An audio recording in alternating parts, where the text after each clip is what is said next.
Hello everybody, welcome back to Life and Love with Sam J. Yeah, I'm Sam. And I am OJ.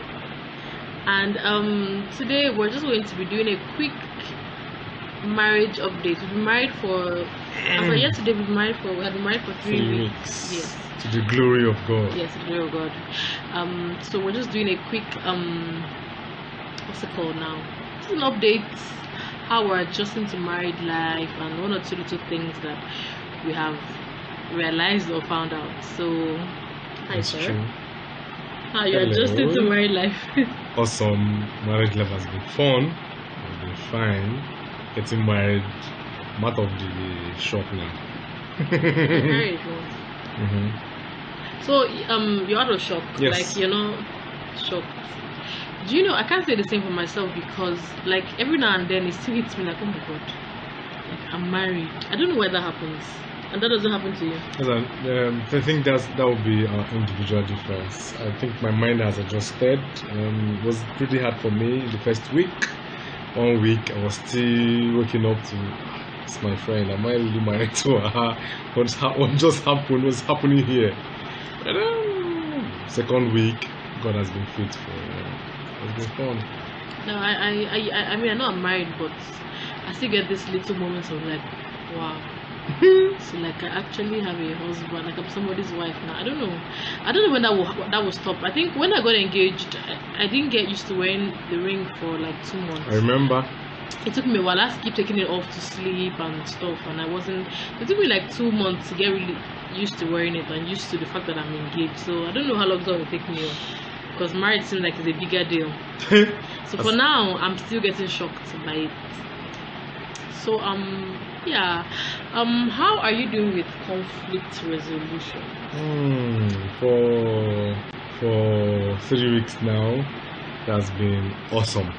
Okay, so before we got married as friends, we actually agreed that we don't sleep over any conflict, and then nothing is too big to talk about. We talk about everything. So in the last 3 weeks or so, we've been having nice communications, discussions, and you're so political. So the whole thing has just been nice. Yes. Nothing happened. Except there's anything you want to talk about. Let me say the truth. I don't know why this man is being so. Anyways, the pastor. Well, I'm actually not used to having conflicts with him because we had been friends for almost 5 years before we got married, and I can say that the last actual argument we had in those almost 5 years was like in the second year of our friendship, right? That's true. Yeah, we didn't. After like the second year, like the remaining 2 and almost 3 years, we never really had an argument. We just had a very nice communication system, and there were no conflicts. We're friends. We talked over everything. We actually talked a lot, so there was no conflict. I didn't even know how to have a conflict with him. And then we've married for 3 weeks, and then we've had like 2 majorish kind of conflicts. I mean, there's no need to go into exactly what happened, but what I wanted to say is that I mean, I thought I was a grown-up. You know, when you think you're mature, I thought before I got married, I'm like, please, I have this conflict thing down. Anything that comes up, we'll talk it out like adults. You know, we don't go to bed with anger. I'm mature. I know what to do. Let me tell you, in this marriage, I'm the child because I just find that I just shut down. Like I refuse to talk. I'm like, let me sleep on the anger. And that's not my system. Yeah, like the 2 issues, like not issues, just little tiny little things that happened. I didn't talk to him again for the whole day. Yes. And then I went to bed. It was the next day. I think the first one was even the second, like 2 days after, before we resolved it. And the other one, it was the next day in the evening. So I don't know. I'm growing. I mean, when you think everything is all right, it's a process. So I'm just God will help me and God will help us. Well, yeah, not too much conflict, but we're learning. That's true. It's a work in progress. That's what is more important. That we're growing together, and we didn't enter this marriage with expectations. We're first friends, and so nothing has taken us unawares at all. Most of even the thing we had a little bit conflict about was something funny. Okay, so when we started laughing. Yeah, So we expected this, and then we're glad that God is helping us to kind of understand ourselves better. I thought I knew how, guys. I thought I knew how, but men, you know, during our counseling, they told us that this friendship you guys enjoy now, when you marry, get serious. I just thought maybe it's the curriculum they're just trying to say. Can I say something? Yeah. Because between us we read a lot of marriage books. Generally, both of us we like books. We read books a lot. I'm a counselor, by the way. So and I love books. We love books. And then when we had, even before I knew I was going to get married to this man, I just liked to read a lot of marriage books. I wanted to be prepared. I didn't want to be taken unawares. So we're pretty educated about marriage, you know. And so at some point, yes, at some point during the counseling, I'm like, do they have to counsel everybody? They should be asking people, like, you know, are you? I was so proud. How far do you know? How far do you know? Like, you know, are you sure you need this thing? I was so proud of myself. I'm educated. I took the time to educate myself. I was deliberate about it. Bishop, my husband, was deliberate about it. I felt educated, and so they would always tell us in the counseling, you know, marriage is not like your friendship stage or for people who dated, not like the dating stage. There are things that will come up that you didn't expect, and I always felt I didn't believe it. I did not believe. I thought, no, there's no way. I've read all the books. Well, not all, but you get my point. I'm pretty educated about this. I'm married a wonderful person who I've been friends with for years and years. I would not have any issues. Like, we will not argue. Don't worry. I'm ready. Talking about me. In my mind, I mean, I'm ready. I'm ready for this. You guys don't. I'm like, also don't counsel me too much. Don't waste your counseling energy. Counsel other people that need the help. That's what I thought. And then just 3 weeks in, let me tell you, I've gone to bed for 3 separate nights, and I was talking to this man. So when they tell you, you know, it's not what you think it would be. And no matter how much you have read, no matter how much you think you know, if you have not been married before, you don't know anything. It's true.